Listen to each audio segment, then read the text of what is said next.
Whenever you think about some of these Bible stories, though, have you ever considered how they'd have been if they happened like in today's age? Because some shits would never make sense. Because imagine if Jonah's going back to his wife after like 3 days of being swallowed by a whale and shit. And as he's trying to explain, his wife is probably looking at him like, this nigga probably just lying to me and he was probably cheating.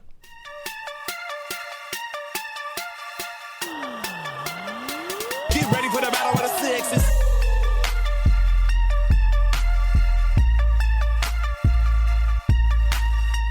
Because think about how all of that would have gone down. So this guy is checking in. The wife is probably just seated looking at him as he's busy walking through the door. And all of a sudden she's like, so Jonah, where were you last night? Actually, where were you these past 3 nights? I haven't seen you since before the weekend began. And now Jonah's gonna be like, yo, it's not what you think. I tried to run away. So you ran away from me then? No, baby. It wasn't me that was trying to run away. I wasn't running away from you. I was just trying to get away from a little problem here. You know, a big but little but big problem, you get me? And it's like, oh, okay. So what'd you do? Alright, so I tried running away. So I get on this boat and then we go in, then a storm hits us, then I kind of had to dive into the water so that I can save some of these fishermen and everything, and all of a sudden I get swallowed by a whale, and I'm in there for like 3 days. Then I get spat out on like the island, then I end up, just doing my shit and coming back. Then woman's gonna be like, so you're telling me that when Brenda was busy posting up on stories saying it's about to go down tonight, she wasn't talking about you? I've been seeing the two of you chilling together at church. So that time Jonah's like, wait, what are you talking about? Me and Brenda just fellowship together. We're prayer partners. There's nothing like that. And that time the wife is like, no. I bet that whale that you're talking about was her. You went in there and you couldn't come out for 3 straight days. Boy, you don't even look skinny and you haven't eaten for 3 straight days. What was that whale feeding you in that stomach? And I kid you not, the wife is going to take every single thing that Jonah will have said there as an analogy for him being at Brenda's place and him lying and not saying the truth. Because by all means, that story in itself, in today's day and age, with like today's realities, would not be understood. She'd probably even be asking him why Jonah didn't even send like a WhatsApp text or like send a Snapchat and say, yo, I'm inside the belly of the beast, I'm gonna have to hit you up later. Like, that's the kind of reality that we're in right now. But anyways, Bible jokes aside, we do need to start on the podcast. So, in typical fashion, welcome to Break Time on West Side, your number 1 break time podcast, coming to you from Nairobi, Kenya. The man on the mic is a man who believes in whales and swallowing. He is a man whose favorite form of protein is nutting. It is none other than your tall, dark, and mildly handsome man, Sir Denver B. The show is Battle of the Sexes, our weekly love, sex, and relationship podcast. And my goodness, it is Christmas week. Yes, Christmas will be happening on Friday, so I'll probably do some kind of an episode for Tweet Street. I do not want to leave you guys episode less just because it's Christmas. I'm not taking that break for y'all just because I love y'all. I think, or maybe I just have nothing to do with my life. But anyways, 'tis the season, and because it is the season, to kind of just, throw in a little bit of holiday cheer on it, I figured I should bring in some Bible jokes just for this week, just so that people can, celebrate the fact that it's Christmas and atheists can actually, enjoy being atheists during Christmas. Because you all just have a thing for roasting Christians, and, we might as well roast each other together and at least laugh about it. And, not try and get into war over whether the Big Bang Theory came first or the creation theory. Anyways, we do need to kind of move it on, but before I get into the main topic though, I do have a bit of a rant to kind of just bring into the picture. Now, the multicolored and not so very talented rapper known as 6ix9ine has fucked up the game. And I have to say that because it is the truth. This guy has single-handedly made snitching an okay thing to do. And I am saying that because I have something on this. Now, this guy, for those of y'all that don't know, was caught by the cops, and when he was arraigned in court, he went and he snitched on, the entire crew and kind of testified and gave all the details. And by all means, if you're doing that to save your life, there's nothing wrong with it. The only thing is, now it seems acceptable for people to snitch. Take, for example, in this situation that I'm bringing forward to you, where a certain porn star decided to snitch on a rapper that had paid her, actually, to keep quiet that she had slept with him. And she went and she released this information on Twitter, and the worst part about it is she posts up the DMs that this guy had sent her, which was busy asking her why the hell is it that he paid her if she was going to snitch. The whole point of paying her was so that she could keep quiet. And I never really understood why. And the funniest bit is there's another porn star who's come out claiming that the rapper also slept with her as well. But that's a story for another day, another time, maybe even another year. Now, the rapper in question is Lil Baby, and the porn star that spoke about this first was a porn star known as Miss London. And here's the thing. Like, I get that people will do anything for the clout, but what the hell is someone's word if you're just gonna snitch for the clout? Like, I get it, you're a porn star, you're famous, people would love to bang you, but you don't have to tell us that you banged a celebrity because you want to be just as famous. Like, there's something wrong with people and making snitching a thing nowadays, because people nowadays aren't afraid to snitch. Back in the day, people were like, you know what, I don't want to snitch because I don't want to seem like a snitch, because looking like a snitch is worse than actually even being a snitch. If people suspect that you're a snitch in, most parts of urban society, it's like you're looked at badly. Maybe if you're a whistleblower and it's a huge corruption scandal, it might fly, but normally in an informal setting, in an informal society, if I can put it that way, snitching is a bad thing because it's one of the ultimate shows of disloyalty that people kind of use. Because if you're willing to snitch on someone, especially on something that's fairly serious, like, their relationship and shit, it usually kind of paints you in a bad picture. Now, normally this porn star would have been called a homewrecker, but this is 2020 and people are okay with homewrecking, provided it gives them enough gossip. And honestly, like, I feel as though this level of disloyalty is what's gonna screw up the rest of our lives and going to make life hardly ever as fun. Because imagine you've gone for a bachelor's party, it's a day or two before you get married, so you're gonna make sure that you are getting done with the streets the right way. You're gonna go out there, you're probably gonna hoe around, probably be at a strip club, wait for some stripper to shake booty all around you, so that you can enjoy some big unreal ass, because you're gonna go for the real shit for the rest of your life.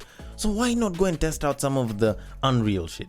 Maybe you might go and randomly buy a sex toy and test it out, and then you find out that it's actually better than some of the experiences that you've been having of late. Maybe you will decide to go out drinking and wake up in a new Bugatti, even though I know that's somebody's dream, but by all means that's some shit that we only know about in an Ace Hood video. Or even you look at it as like a bachelorette's party, people go and do all sorts of random things. Maybe even they'll go to a May strip club or a gay strip club. Maybe they might end up banging one of the strippers and no one's supposed to talk about it. All of those things are supposed to stay on the low. And yes, they sound immoral, they're probably wrong, but I think a little bit of that bad behavior before you become a good person for the rest of your life is okay. You're going to dispel of your demons before you become a good person. And I understand the sense in that. By all means, I do. But now imagine someone goes through all of that and then on the day of the wedding, you find your best man busy snitching to your wife, or your bridesmaids busy snitching to your mans that you were doing all sorts of random bad shit, and then all of a sudden you have a cancelled wedding. Or maybe you even get into that marriage because someone doesn't want to back out last minute, and then it's pretty much just problems because someone's holding that shit over you. Like, it doesn't feel nice. It genuinely doesn't feel nice. It kills the allure and the desires that come with secrecy, because some secrets are just not meant to be let out. And someone's busy using snitching for clout chasing. And I honestly think that that's wrong. I personally think society should kind of just rework itself, take itself back to the old school way of doing things where loyalty came true, where you respect someone's bond. If you've been paid off, you shut up because you've been paid off. If you've been asked to keep quiet, you keep quiet because you've been asked to keep quiet and you have agreed to it. But this whole thing of saying, yes, I'll agree to keep quiet, yes, I agree to be loyal, and then you decide to back out at some point because of, clout or something of that sort, I think that's honestly quite wrong. But anyways, all snitching and keyboard warrior shit aside, we might as well move it on to our topic of today. But before we do that though, I know you're dying to continue the podcast you're currently listening to, but we have to interrupt your scheduled programming to bring you Sound Nation.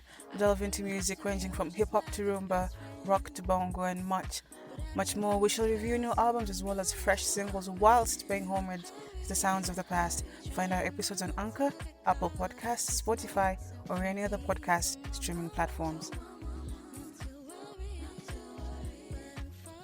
So, about 2 weeks ago, I was scrolling through IG for a bit and I kind of stumbled upon this video that a friend of mine had posted up online on her stories, and it was from a married woman, a certain influencer on Instagram, and she had some very interesting thoughts. Now, her name is Joanne from the IG handle Yummy Mummy, and she said something that I found very, very interesting. So let me just play it for you guys, then we can discuss it in a little bit.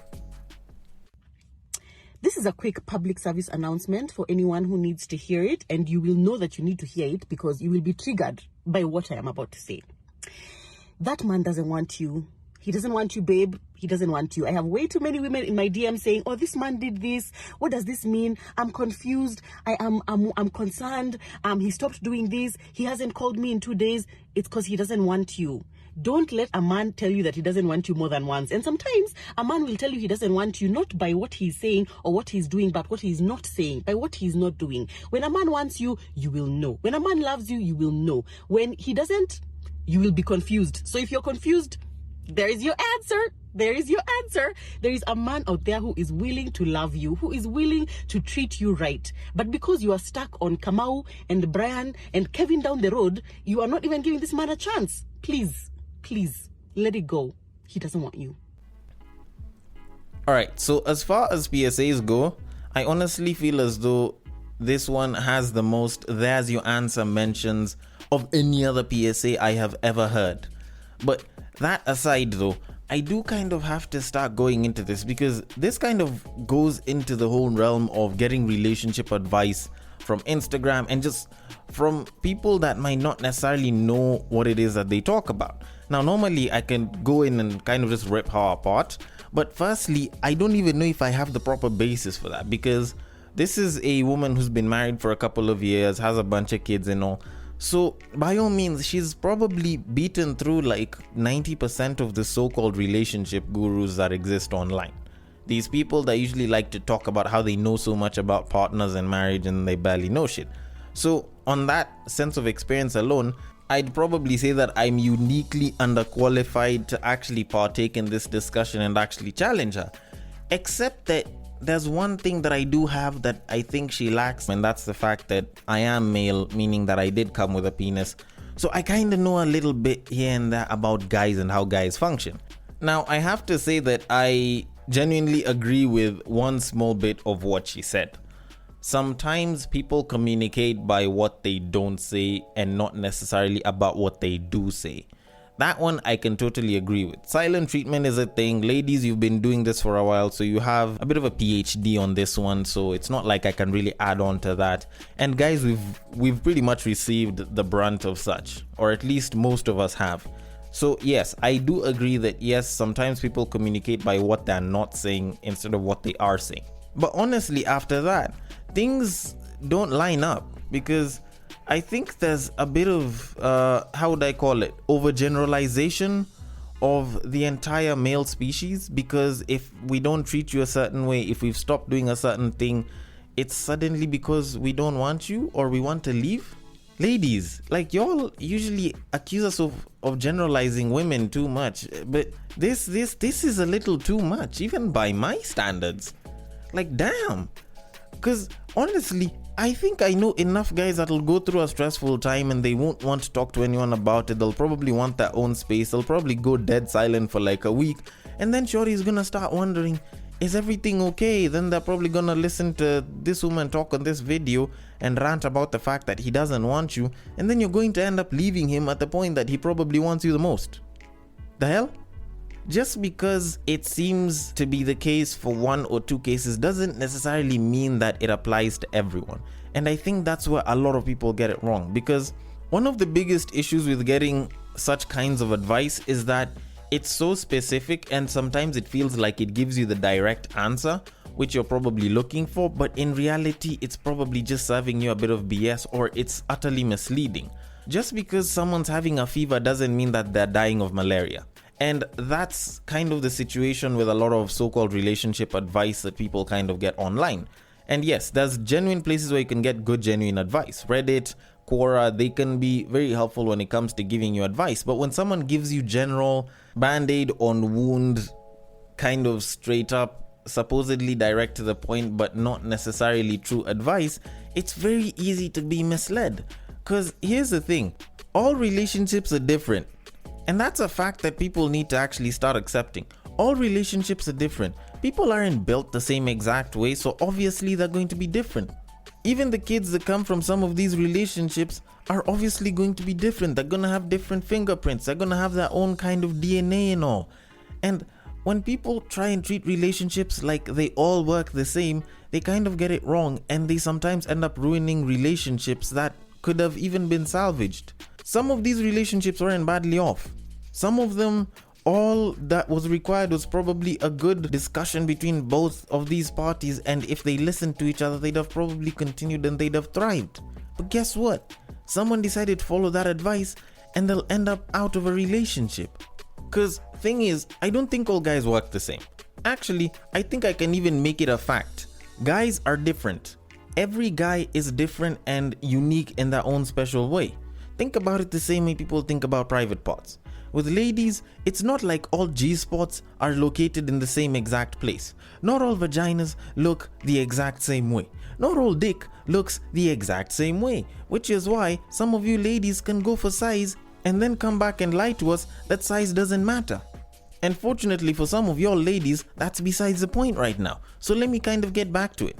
Now, guys are generally just different. Every guy is different and unique. And the thing is, just because he isn't talking to you over a certain couple of days doesn't mean that he doesn't want to talk to you anymore. Doesn't mean that he's tired of you. Doesn't mean he wants to get done with the relationship. And people usually get that wrong. And the worst part about it is, you find that people try looking for solutions to relationship issues from the outside instead of first checking on the inside. Because a lot of these problems, a lot of these situations would have been solved if you decided to look inward and into the relationship. Because think about it like this.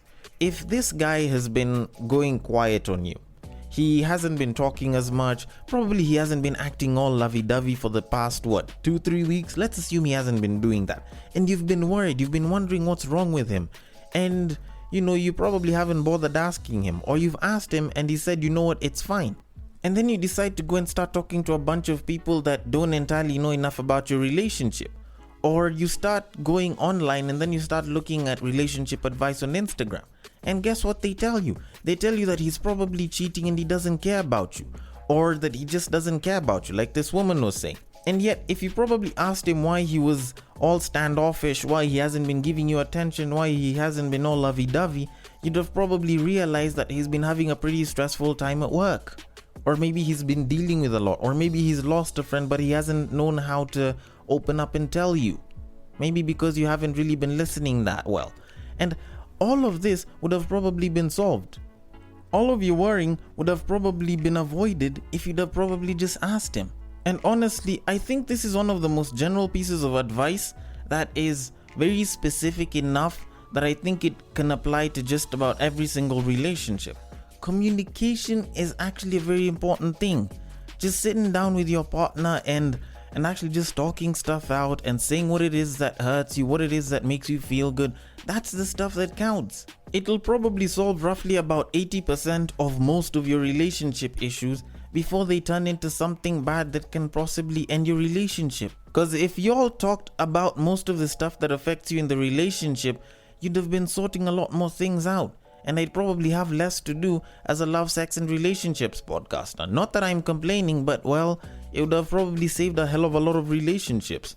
So please, instead of jumping to ditch someone, please by all means, just talk stuff out. Just talk it out. Nothing too much to get into it. Just talk it out and listen to each other. That way you can solve a lot of these issues. Because with all honesty, when you take such kinds of advice as gospel truth, you'll end up jumping to the worst conclusions for your relationship. You cannot assume that just because someone brought maize flour to the house that you're gonna have ugali. Sometimes it's been brought home because the following day it's going to be donated to a children's home, and possibly 50 other things. So please, by all means, instead of jumping to conclusions because of something that might make you feel bad, you might as well just go and ask and find out for yourself. Go and get some clarity. Yes, some people will find it hard to open up to you, but by all means, if you push over time, they might just open up. And you might just end up saving a really, really good relationship from going sour over something very, very small. And it's most likely a misunderstanding. But anyways, I want to know your thoughts on this. Are you the type of person that jumps into conclusions like this, or are you the type of person that loves communication? The DMs are open. The handle on IG is at Breaktime on Westside. On Facebook, it is at Breaktime on Westside. And on Twitter, if you want to slide into my personal DMs, it is at Bagaka the D. Thank you so much for listening all the way till the end. If you're on Castbox, feel free to leave your comments there and I will attend to them accordingly. And I will catch you guys on the next break. Take care.